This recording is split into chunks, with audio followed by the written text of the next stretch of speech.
बहुत समय पहले एक राजा के दरबार में नट और नटी का नृत्य चल रहा था।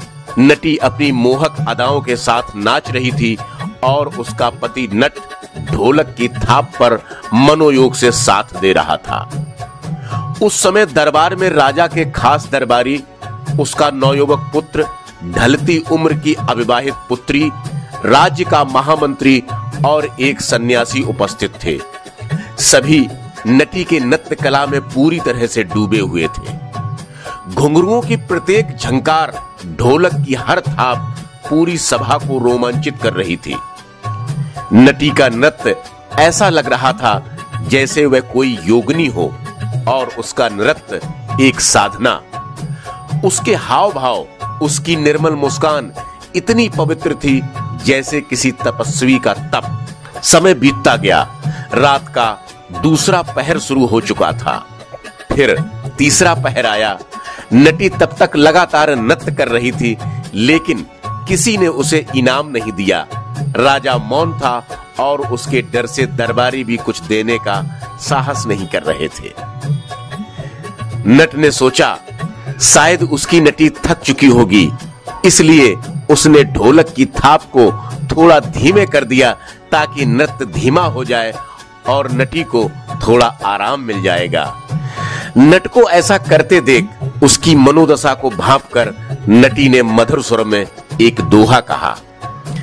कहत नटी सुन रांझना, ताल मंद जिन लाओ, बहुत कटी थोड़ी बची, थोड़ी भी कट जाए। भावार्थ यह था, हे स्वामी, जब इतना समय सुंदरता से बीत गया तो अब अंतिम क्षणों को क्यों रोकना चाहते हो?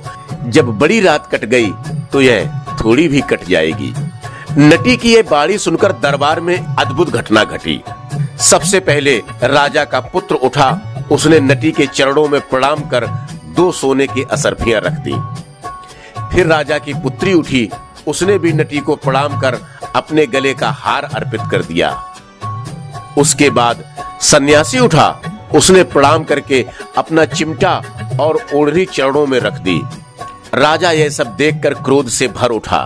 उसने सभा भंग कर दी और आदेश दिया कि इन तीनों को अपराधी की तरह कैद कर अगले दिन दरबार में पेश किया जाए।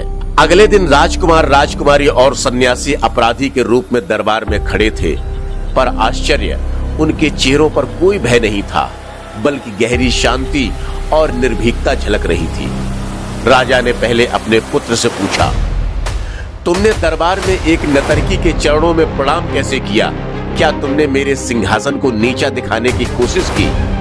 राजकुमार बोला, महाराज, सच यह है कि मैं कल रात महामंत्री के साथ मिलकर आपकी हत्या कर स्वयं सिंहासन लेने की योजना बना चुका था, परंतु जब मैंने नटी का दोहा सुना तो समझ आया, जब इतना जीवन बीत गया तो यह पाप क्यों करूं? आपकी मृत्यु के बाद यह गद्दी मुझे अपने आप ही मिलेगी। उसी क्षण मैंने उसे अपना गुरु मानकर सोना अर्पित किया। राजा स्तब्ध रह गया। फिर उसने सन्यासी से पूछा, तुमने ऐसा क्यों किया? सन्यासी बोला, राजन, मैं 52 वर्ष का हो चुका हूं। बचपन से सन्यास में हूं, परंतु हाल ही में मन में विचार आया कि शायद जीवन व्यर्थ चला गया। मैंने सोचा अब विवाह कर लूं। एक विधवा स्त्री भी देख ली थी। कल ही मैं सन्यास छोड़कर उसके साथ भाग जाने वाला था, पर नटी के दोहे ने मुझे रोक लिया। जीवन का इतना समय तपस्या में बीत गया तो शेष भी भक्ति में ही बीते। मैंने उसे गुरु मानकर अपनी भक्ति का प्रतीक अर्पित किया। राजा खामोश हो गया। फिर उसने पुत्री से पूछा, तुम अपनी सफाई में क्या कहोगी? राजकुमारी बोली, पिताजी, यदि नटी का दोहा न सुनती तो आज भोर होते ही मंत्री के पुत्र के साथ सारा खजाना लेकर भाग जाती, पर उसने मुझे बचा लिया। मैंने उसे गुरु मानते हुए अपना हार अर्पित किया। पूरी सभा मौन थी। तीनों अपराधियों के चेहरों पर अद्भुत शांति थी, मानो उन्हें संसार का सारा ज्ञान मिल गया हो। राजा ने गहरी सांस ली और आदेश दिया, इन तीनों को मुक्त करो। फिर उसकी आंखें नम हो गईं। उसने कहा, आज तक मैं सोचता था कि मैं ही सबका स्वामी हूं, लेकिन आज नटी ने दिखा दिया कि कोई भी राजा सत्ता से बड़ा नहीं होता, बड़ा वह है जो जीवन देखने का दृष्टिकोण दे। आज यह नटी मेरे राज्य की नहीं, मेरे जीवन की गुरु भी बन गई है। सभा गदगद हो उठी। नटी ने दोनों हाथ जोड़ते हुए कहा, राजन, हमने कुछ नहीं किया। जीवन का सत्य तो यही है, समय नदी की तरह बहता है, उसकी चाल को कोई न तेज कर सकता है न मंद, हमें बस उसका साक्षी बन जाना है। सभा में ऐसा लगा मानो स्वयं जीवन बोल रहा हो। मनुष्य अपने जीवन का अधिकांश हिस्सा अतीत की यादों और भविष्य की योजनाओं में खो देता है और फिर कहता है जीवन छोटा था। जीवन छोटा नहीं है, तुम्हारा होश छोटा है। जागो, अभी जागो, बीता हुआ बीत गया, आने वाला अपने आप कट जाएगा। जो थोड़ी बची है उसे सजगता, प्रेम और करुणा में जी लो। यही धर्म है, यही मुक्ति है। दोस्तों, कहानी अभी बाकी है। उस दिन राजा ने घोषणा की, आज से इस राज्य में हर साधक, हर कलाकार, हर स्त्री पुरुष को उसके कर्म और साधना के आधार पर सम्मान मिलेगा। कोई ऊंच नीच नहीं, कोई छोटा बड़ा नहीं।